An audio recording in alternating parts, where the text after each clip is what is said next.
파이썬에서 사용하는 변수는 두 가지 종류가 있다 그랬죠. 전역 변수, 지역 변수. 이번에는 전역 변수에 대해서 알아볼게요.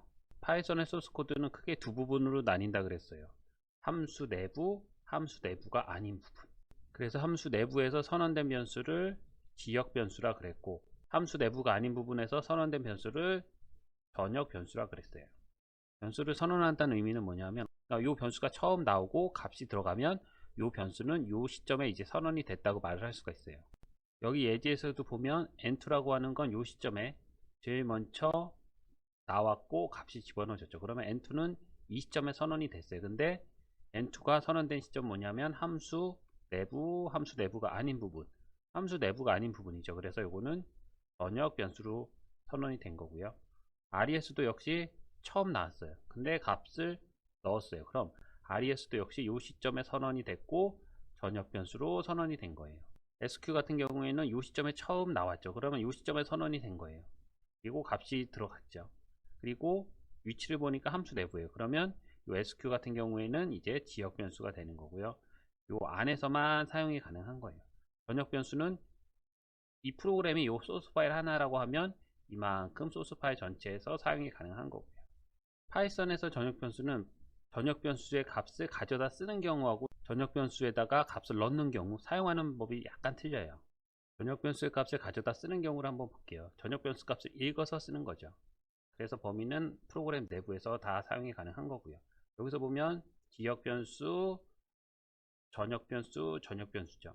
그래서 여기서 보면 n이라고 하는 이 변수를 함수 내부에서 가져다 썼어요. 그냥 지역 변수 쓰듯이 그냥 쓰면 되는 거예요.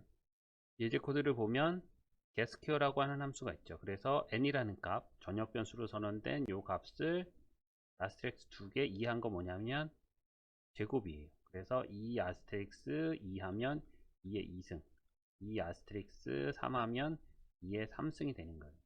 뒤에 나오는 게 요 승에 들어가게 돼요. 그래서 이거는 어떤 수의 제곱의 값을 여기 변수에다 넣고 그 값을 리턴을 해주는 거예요. 그래서 리턴 값이 RES라고 하는 전역 변수에 저장이 되고 출력이 되는 프로그램이에요. 예제 코드를 짜볼게요. 우선 n2라고 하는 이제 변수를 하나 만들어줘요. getSquare라고 하는 함수 사용해서 요 값에 n에 들어가 있는 값의 제곱값을 이제 리턴을 해주는 거죠.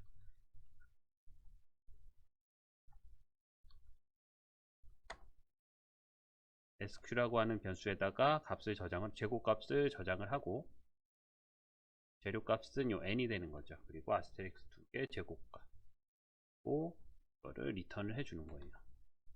이렇게 함수가 다 만들어졌고 이제 이 함수로 호출하면 되죠. 호출하는 방법 함수명 갖다 쓰고 매개 변수 없죠. 소괄호 열고 닫고 리턴 값이 있죠. 그러면 리턴 값을 저장을 해줘야 돼요. RES라고 하는 변수에다가 이렇게 해주면 여기에서 나온 값 SQ가 이 RES에 저장이 되는 거죠. 전역 변수 출력을 해봐요. SQ가 아니라 이 RES죠. 출력을 해보면 4가 나오죠. 만약에 n의 값을 3으로 바꾸면 3의 제곱 9가 나오고, 그래서 전역 변수를 함수 내부에서 갖다가 사용을 한 거예요. 그냥 가져다 쓰면 돼요. 뭐 다른 걸 할 필요는 없어요.